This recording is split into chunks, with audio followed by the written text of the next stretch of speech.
संपूर्ण देशात कोरोनामुळे जनजीवन ठप्प झाले आहे। यात शेकडोंना खासगी नोकरी तर अनेक व्यवसायांवर परिणाम झाल्याने लाखो जनतेवर उपासमारीचे संकट आले आहे। अशातच रहाट गावातील पशुपालकांच्या गाई म्हशीला जिवंत 20 तारेचा स्पर्श झाल्याने त्यांचा जागीच मृत्यू झाला।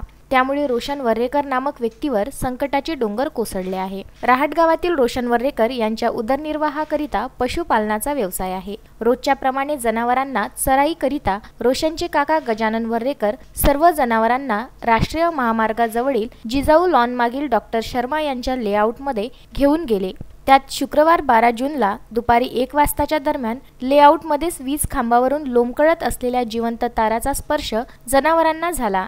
यामध्ये एका जनावरामागे एक अशा 7 म्हशी व 2 गायींना 20 तारांचा स्पर्श झाल्याने सर्व जनावरांचा जागीच मृत्यू झाला। यामध्ये रोशन वर्रेकर यांच्या 7 म्हशी, 1 गाय तर रहाटगाव येथील संतोष खरबडे यांची 1 गाय मृत झाली आहे। या दुर्घटनेत अंदाजे 7 लाख रुपयांचे नुकसान झाल्याने आता पुन्हा या पशुपालकांवर उपासमारीची वेळ आली आहे। दोन्ही पशुपालकांना विद्युत कंपनीकडून आर्थिक मदत देण्यात यावी अशी मागणी शिवप्रतिष्ठानचे पदाधिकारी चंदन तिवारी यांनी केली आहे।